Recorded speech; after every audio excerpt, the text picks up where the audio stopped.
Hi everyone, I'm Sanchi and you're watching Thoughts in a Box. So today's our topic is circles.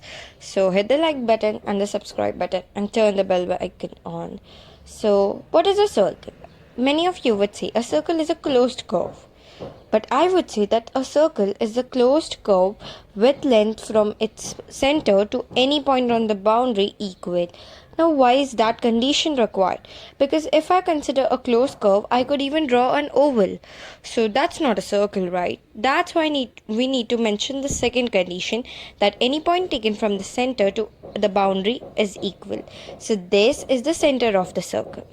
The diagram which I'm showing you right now, this is the center of the circle. So from here, if I take a radius, that is a length, a stretcher length, and join it to any one point on the boundary, the length is called the radius. Okay, now radius everywhere on the circle is equal, right?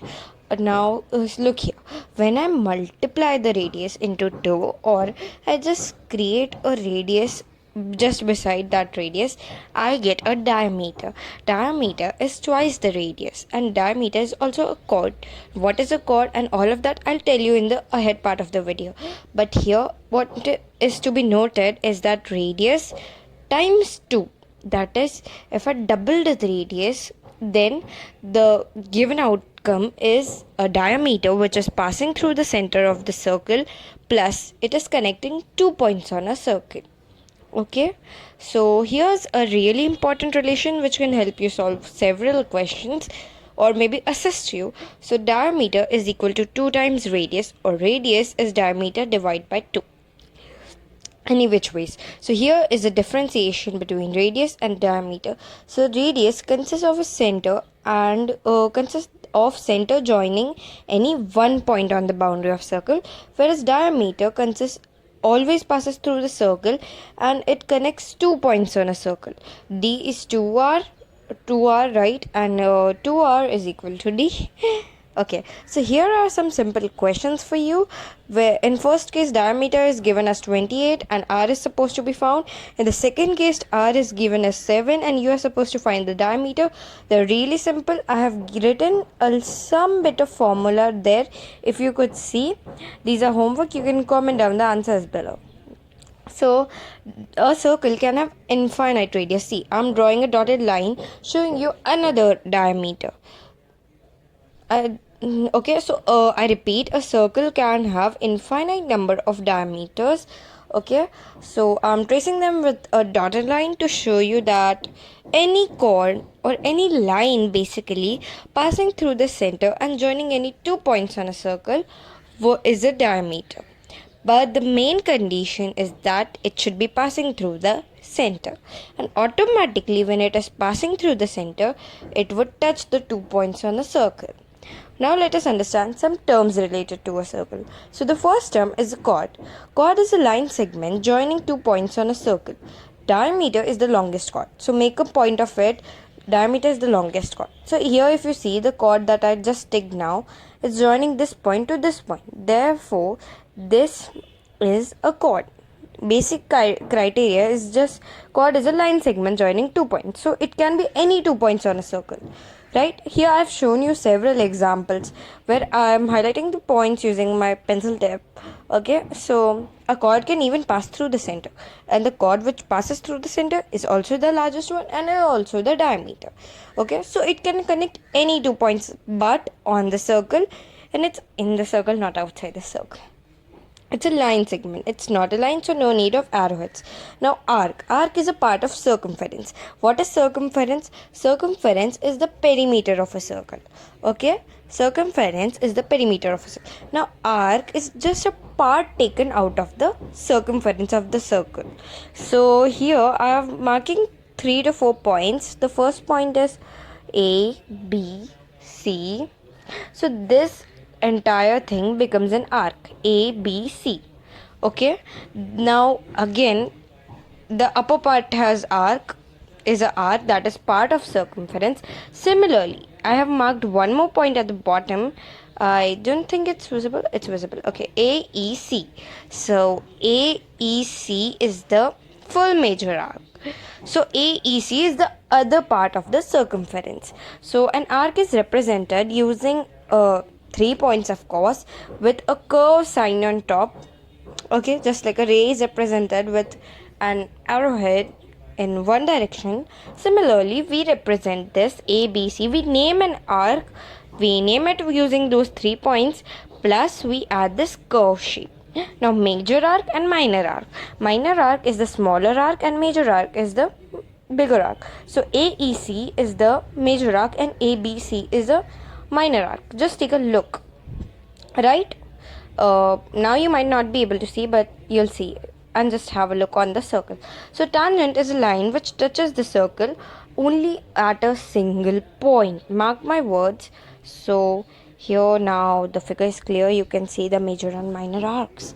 Okay, coming to tangent, the major condition of tangent that is that the line should touch the circle only at a single point. Okay, so in my diagram it might not be that clear, but it's really clear. You need to be really clear.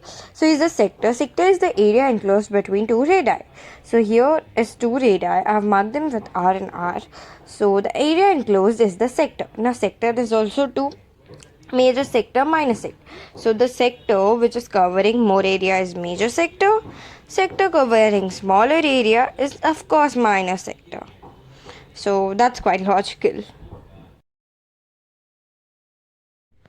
Now let us understand quadrants. So when two radii are perpendicular to each other, that is, they are making a right angle with each other, the area enclosed between them is a quadrant, is termed as a quadrant. So here again I have marked two radii. So they are perpendicular as they are making a 90-degree angle, which is marked. So the area enclosed is this quadrant. Now here I am making dotted lines to show you that a circle can fit 4 quadrants with R and R respectives. Okay, so this is an important note that a circle can have 4 quadrants or vice versa, as 4 quadrants make one circle. These two statements are really important as they come as a part of MCQ objective types. So you know what's a semicircle, so I'm not going in that depth, but I've made a small figure there to know what's a semicircle. And a semicircle is 180 degree. It's a protractor. You have a protractor. So two semicircles make one circle. That's really simple. So what's a segment?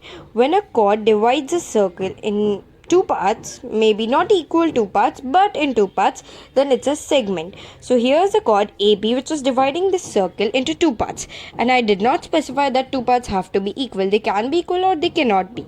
So the major area is major segment, minor area is minor segment. So here is a secant. Secant is a line that passes through a circle, intersects at two distinct points. This is really important, two distinct points. So here is our secant AB, and it's intersecting on two distinct points as C and D. So secant can be drawn from anywhere. Here also I'm showing an example of a secant drawn from understanding, right? So here are some properties of circle. So the first one is that tangent, this is a tangent, okay, and if the radius is drawn at the point of contact of the tangent and is therefore, then it is therefore perpendicular. So here you can see a right angle formed. Basically क्या हो रहा है, जब एक radius आ रहा है और tangent जा रहा है, तो tangent जो एक पॉइंट पर टच कर रहा है सर्कल को, वो पॉइंट परपेंडिकुलर है.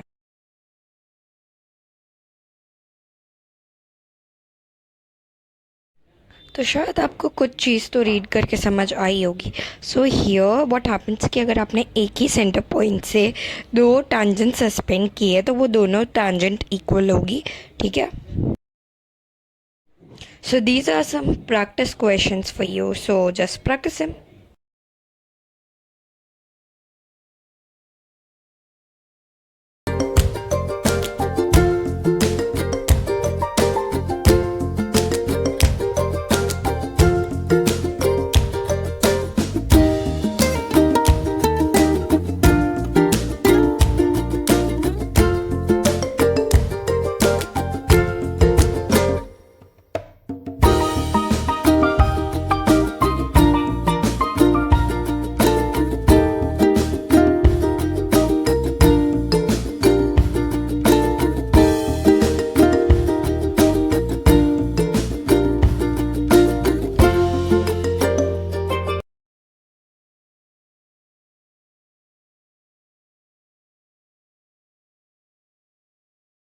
Thanks for watching.